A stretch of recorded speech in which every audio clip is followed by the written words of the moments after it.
Hey guys, so as you guys probably already know, the True Trials mini event started. We got 6 weeks where 6 different proving grounds. They make the final boss a raid boss.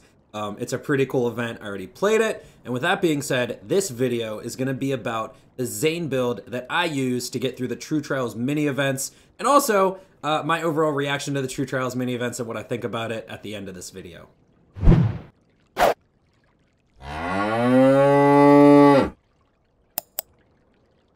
Alrighty, what's going on, guys? I hope you guys are having a great day. I am. I was super happy that yesterday they came out with this True Trials mini event because you guys know me. I always talk about wanting more endgame content, and I'm actually pretty happy with this event. They didn't add some cool mechanics to these bosses or anything. They just beefed up their health values, and it was a fun enough challenge that I came here. I played the boss. I had to refine my build a little bit to be able to kill it in a reasonable time. And I'm having some fun playing it. I actually think this is a really cool event.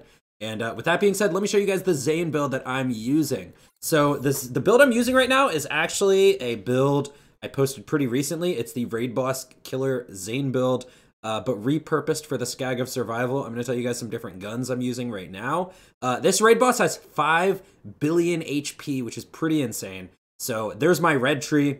Here's my blue tree. You guys know the average Zane build. Just max out your freaking blue tree, man. This is how you get all your damage on Zane himself. And we're going to be doing more damage to this boss than the clone, I find.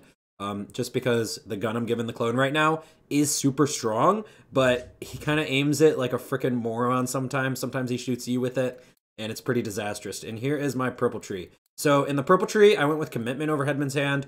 Okay, so first of all, Headman's Hand is an insane skill for Zane damage. But the way the Skag of Survival is, he's immune to random elements, and he also doesn't have a good crit spot. So I just went with Commitment for clone cooldown. It really doesn't matter. It honestly doesn't. But the skill you really need in this skill in the purple tree is Fugitive, so that you can run and gun, and then also slide very easily and shoot. And yeah, so the main weapon I'm using for this boss is the Backburner. Now, I only have 2 variants of the Backburner. Now, the way the Skag of Survival works is he's a red health enemy. You want to fire Backburner, obviously. But he could spawn as a fire Skag, and then he's immune to fire. So if he happens to be immune to fire this run, that's actually really freaking annoying, and my only other element Backburner is Corrosive, so the kill is not going to look as clean. And I hope I'm trying to do this video in one take, because it's just easier for me. And yeah. Anyways, other guns I love using is the Globetrotter for bossing is pretty fun. I only have this Cryo one. I actually do wish this was fire. And here's another elemental launcher, but the Backburner is the ultimate boss killer when it comes to rocket launchers in this game, in my opinion. Actually, if you use a Hustler class mod, which I don't have on me, the Globetrotter does some pretty broken things with that. There have been other content creators who play with the Hustler. I don't really, because I wish it worked for regular guns, but that's a whole different video. But yeah, so if you like Hustler shenanigans, this is actually a really good gun for it, and you can probably just use this. And then yeah, so we also have to mob to get through the proving grounds, and I give my clone the Reflux. This is a great mobbing weapon for the clone. He shoots it really well. The chains stack up very well with him, and because he gets, you know, clone Mayhem scaling, it's a really good mobbing gun to give him, and he just shreds through these proving grounds. And then I also like using the DNA. I just gotta say on the DNA, this is the new Cutsman of Mayhem 10. And even though it's not necessarily the best ever for bossing damage, this thing kind of shreds sometimes. I gotta figure out if this is actually good with a splash anointment. I know it does splash before the pellets break apart, but this gun is freaking awesome. You guys should give this a try. It's actually very awesome for the spider ants who reflect bullets on you, because this gun basically shoots like a Cutsman and it goes through them. It's perfect, and it hits crit spots, which is insane for Zane, obviously. And yeah, the shield I'm using right now is the Infernal Wish. This gives our guns extra projectiles. When we put it on the Digi-clone, he shoots a big-ass rocket launcher with extra projectiles. So it just doubles his damage, which is pretty dumb. And then I'm using any grenade, it doesn't matter, but we're using bonus elements. Let me put on bonus incendiary. Next, for the class mod and artifact, I'm just using a See Undead. Like I said, you can use a Hustler with Globetrotter, or you can use a Spy if you want to. There's a couple different class mods you can use. This boss specifically doesn't have a crit spot, so don't use an execute or anything like that. But you really want to look for heavy weapon damage, okay? We have tons of splash damage with our splash damage anointment. Heavy weapon damage, specifically, is going to be the most impactful stat on this class mod. And then I'm using a toboggan, and once again, you want to look for AoE damage or heavy weapon damage, which is insane on Zane's artifacts right now is weapon type. And we do have a splash anointment. Keep in mind, like I always say with Zane, you're not looking for gun damage bonuses because he has so much gun damage. Because we have the splash anointment, splash damage is still very good. Don't get me wrong, because it's 200 plus 36 plus 48. That makes it almost 300% splash, which is insane. But heavy weapon damage is V2, so it'll be more impactful if you only have a class mod with one of these stats. Like you have to use splash or heavy, then use heavy weapon damage. It's just better. But both is amazing. So yeah, let's go ahead and kill this raid boss. And hopefully it doesn't spawn fire. Okay, first side cryo. So yeah, I just spawned my clone. Now be careful because... Oh, he killed himself. Now be careful because as some of you know, the back burner does friendly fire damage. And that also goes for your clone actually. Believe it or not. And look, he kind of shreds the boss for us. But we're gonna also... Yeah, look at that. We chunk him ourselves too. Our clone is already dead again, by the way. And yeah, the back burner is such a good weapon for bossing because it takes advantage of like overlapping hitboxes. Look at that. All right, we're gonna put our clone out again. Hopefully he's not fire. I should have waited to see if he was fire. Oh, no way. He's actually a fire Skag. Okay, so I'm gonna pull out my corrosive back burner. So now this part's not gonna look as clean. Keep in mind he has the same exact amount of health as the first half, but now he's a fire Skag and he's immune to fire all of a sudden.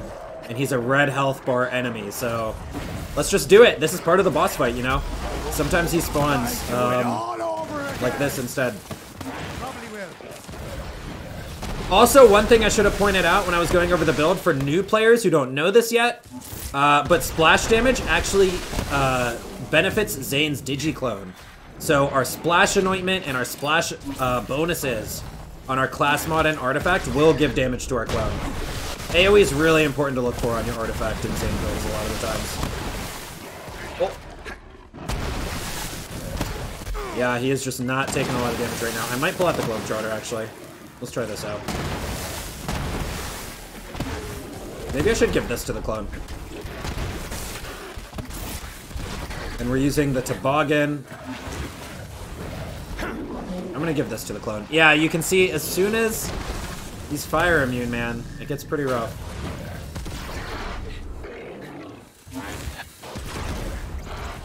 Let's give our clone the Globetrotter. Oh, he's cryo immune. Guys, this one take of a video went to shit. We have a cryo immune, fire immune boss over here. This is so brutal. Anyways, guys, I'll just try to wrap up the video a little bit as we kill him. Tell you guys what I think about this event. I think this is an amazing event. I actually can't wait till Cartels returns. And, you know, this is gonna be some, speculation on my end because I don't actually know, but I wouldn't be surprised if Gearbox added some new guns to the Cartels. And I only say this because they added new guns to Arms Race. And I know those are different in nature because Arms Race is a permanent event, whereas Cartels is not a permanent event. But you never know. And honestly, even if they don't add new guns, getting back the OPQ system, the yellow cake, being able to get level 65 versions of those guns is going to be really cool. Oh god, this is horrible. He's a... Yeah, see what I mean about the back burner and the clone? Alright, this guy's a pain in the ass. I'm going to try to kill him myself.